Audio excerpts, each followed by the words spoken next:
All right, Yankees fans, let's talk about something that's been buzzing around lately. The possibility of Kyle Tucker in pinstripes. Yeah, I know, that name has been floating around a lot, and honestly, it makes sense. The guy had a bit of a strange season. One of those years that felt underwhelming, but still, when you look at the numbers, he quietly put together a solid campaign. He ended with an OPS over 840, which is far from bad, but anyone who watched him knows the second half was rough. Like really rough. The first few months, though, pure MVP-level baseball. April through June, Tucker was one of the best hitters in the league, just tearing it up at the plate. In April, he hit close to 280 with 7 homers and 27 runs batted in. Then May came along, and he was still doing his thing, hitting almost 290 with 5 homers. June might have been his peak. Over 300 average, 5 more bombs, and an OPS that almost touched 1,000. It was a ridiculous run. At that point, fans were practically begging the Cubs to extend him long-term. But then the summer hit, and things just fell apart. From July onward, it felt like a completely different player stepped into the box. July, he was hitting barely over 200. August was slightly better, but still far from elite. And by September, he was banged up and barely playing, managing just 5 games. When a guy's production falls off that sharply, you start to think maybe it wasn't just a cold streak. Maybe he was playing through pain. That kind of stuff happens all the time, and when you combine a slump with an injury, you get a second half like that. Brutal numbers and no rhythm. What's interesting, though, is how his performance changed depending on where he was playing. At home, over at Wrigley Field, he was average, not terrible, but not the star player people expected. A .236 average, 7 homers, and 26 runs batted in. The OPS sat around 750. But on the road, he became a completely different guy, hitting close to .300, 15 homers, 47 runs driven in, and an OPS north of 900. That's not a coincidence. Some players just don't see the ball well in certain parks, and Wrigley can be tricky like that. The wind, the atmosphere, the dimensions, it all plays a role. Away from that, Tucker looked like his normal self, one of the best pure hitters in baseball. That's what makes this whole idea of him joining the Yankees so intriguing. Yankee Stadium was built for left-handed power hitters like Tucker. Most of his home runs are pulled to right field or right center, and that short porch out there would turn a lot of his warning track fly balls into souvenirs for fans in the bleachers. If he hit 20 to home runs this past season, playing half his games at Wrigley, imagine what those numbers could look like in the Bronx. You could easily be talking about a 35 or even 40 homer guy. It's not unrealistic at all. Just look at how the park helped other players in similar situations. Cody Bellinger is a perfect example. Back when he was with the Cubs, he had almost identical splits. Average at home, much better on the road. Then he comes to the Yankees and absolutely thrives. His OPS at Yankee Stadium was over 900. The guy loved hitting there. The comfort, the energy from the crowd, the dimensions, everything clicked. That's why it's easy to imagine Tucker having the same kind of breakout if he wore pinstripes. Now, of course, none of that comes cheap. According to reports, Kyle Tucker could be looking for a contract in the neighborhood of 10 years and $427 million. Yeah, that's a lot of money. It's not just star money, it's franchise-altering money. And that's where the Yankees have to be smart. You can love a player and still question the price tag. If you're the Yankees, maybe you try to stretch that deal out a bit. Say 12 years instead of 10, lower the annual hit so it feels less suffocating on the payroll. Something closer to $35 million a year instead of 43. That would make it easier to stomach, but it's still a monster investment. The real question is whether Tucker is worth that kind of commitment. Because when you compare him to someone like Cody Bellinger, who the Yankees already know fits both the roster and the city, the contrast gets interesting. Cody had a fantastic season for New York, 29 home runs, 98 runs batted in, and he was just 1 homer and 2 RBI short of joining that 3,100 club. He was electric at the plate, dependable in the corners, and a difference maker in big moments. The only spot he struggled was center field. Defensively, he wasn't great there. Negative numbers in the advanced metrics tell you that much. But on the corners, he was excellent. And that's part of the problem when trying to map out the Yankees' future outfield. Aaron Judge is in right field, at least for now, but he's not getting any younger, and you want to preserve him as much as possible. Eventually, he'll need more time as the designated hitter. Giancarlo Stanton's contract runs for 2 more years, so the puzzle pieces start to shift after that. Once Stanton's deal is off the books, moving Judge to DH full-time becomes realistic. That would open up right field for someone like Bellinger, and if you've got him locked in long-term, that plan makes perfect sense. But if the Yankees go after Tucker instead, then you're paying a premium for a slightly better offensive player. His OPS plus this year was over 140, while Bellinger's was around 125. So yeah, Tucker is the better bat, no debate there. He's consistent, has more pop, and his plate discipline is cleaner. The only concern is whether that extra production is worth an additional 10 or 15 million per season and a couple of extra years on the contract.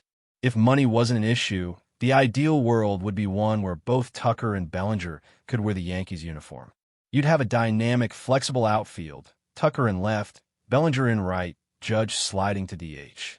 Bellinger can even cover first base when needed since he came up as a first baseman. He barely played there last year, but he's more than capable. It's rare to find players who give you that kind of defensive versatility with that level of offensive upside. That's why, in theory, having both makes all the sense in the world. But we all know this isn't fantasy baseball. There's a luxury tax, and there's a limit to how far ownership wants to go. Still, it's hard not to dream about it. Because when you picture that lineup, Judge, Tucker, Bellinger, Soto if he stays, Volpe developing, and maybe Dominguez coming back healthy, that's a scary sight for any pitching staff. And speaking of Dominguez, he's another piece of this puzzle. A lot of fans wonder where he fits. The kid's got potential, but if you're honest, he didn't look great in left field. And that's okay. Not every young player adapts instantly to a new position. The smarter move might be to put him back where he's played most of his professional career, which is center field. Let him get comfortable there. If it doesn't work out, fine. You gave him a shot in his natural spot. Meanwhile, Bellinger or Tucker could handle left field just fine.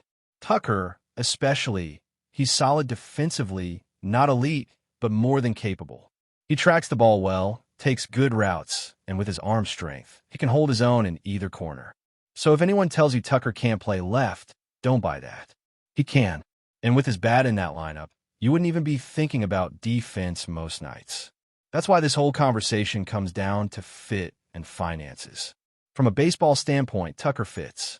He's a left-handed bat who mashes on the road, who pulls the ball with authority, and who would probably turn into a superstar at Yankee Stadium. From a business standpoint, it's trickier.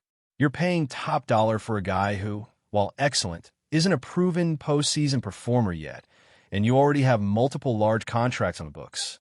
It's a gamble, but one that could pay off massively if the front office believes Tucker is entering his prime. So now, it's up to the Yankees to decide how aggressive they want to be. Do they play it safe and bring back Bellinger, someone they know works here and costs less? Or do they swing for the fences and make Kyle Tucker the next big star in the Bronx, betting that his road numbers become the norm under the lights at Yankee Stadium? Either way, one thing's for sure. This offseason is about to get very interesting in New York. Now, let's dive into the next layer of this Yankees puzzle, because it's not just about numbers or where the ballpark is friendly. It's about fit, versatility, and projecting what a player like Kyle Tucker could do in New York over the next decade. Think about it. The Yankees haven't had a truly dominant left-handed bat in the middle of their lineup in a while, someone who can consistently put up 30 or 40 home runs and drive in 100 runs while staying healthy for the majority of the season. Tucker fits that mold, at least on paper. The potential upside is massive. He's got the power, he's got the bat speed, and he's got the approach at the plate that makes pitchers adjust to him immediately. That's what separates elite hitters from good hitters. Even in his down months, he was forcing pitchers to throw him strikes, and when he connected, the ball left the park with authority. That's not something you can teach. But of course there's risk. The Yankees know it. A player who had such a drastic swing between first half and second half is always going to make executives pause. Slumps happen. Injuries happen. Fatigue happens. All of those are realistic concerns when you're talking about a contract of $427 million over 10 years, or potentially 12 if you stretch it out. That's a commitment that will affect the team's flexibility for years. Every other free agent move, every extension for an existing player, all of it will be influenced by that kind of money hitting the books. You can't just throw contracts at talent without thinking about the broader implications. But here's the thing. With a bat like Tucker's, if everything clicks, he could be the cornerstone of the lineup for the next decade. He could be the guy pitchers fear walking into Yankee Stadium, the guy who changes the dynamic of the entire batting order. Then there's the strategic angle, which is fascinating. You look at Bellinger, and yes, he's been fantastic for the Yankees, but he's more limited positionally. Left field is his home now, and that works perfectly with Judge and right in Stanton for the next couple of seasons. But once Stanton is gone and Judge transitions to DH full-time, you're left with open spots. Right field becomes an option for Bellinger, but center field is still a question mark. That's where Tucker's versatility comes in. He's primarily an outfielder, but he's played all three spots at different points in his career. He's not restricted to one corner, and that flexibility matters a lot when you're building a lineup around multiple stars. If you can rotate Tucker into left, right, or even center in a pinch, it gives the Yankees so many more options to protect their big contracts and maximize offensive output.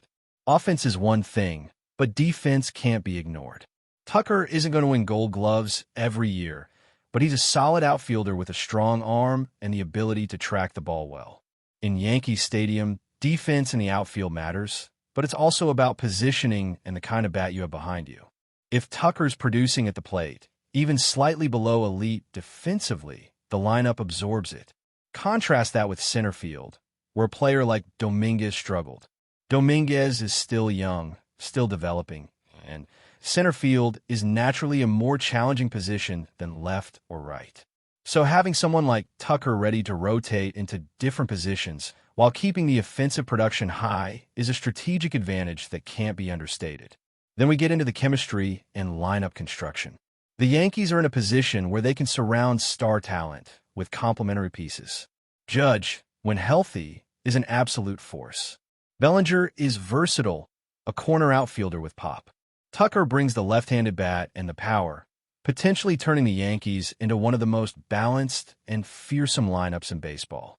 You mix in emerging talent, maybe a young shortstop like Volpe or a returning Dominguez, and the lineup doesn't just hit for power. It hits in all situations.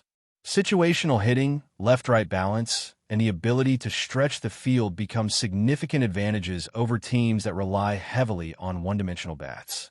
But before we continue, please remember to join our channel and give this video a like. Your support allows us to keep bringing you the latest news about the New York Yankees. Feel free to share your thoughts on the news in the comments. In a shocking twist that has sent ripples through the baseball world, Tarik Skubal, the young and electric pitcher who has been turning heads with his blazing fastball and deceptive off-speed pitches, has reportedly turned down a contract extension with his current team and set his sights on the New York Yankees.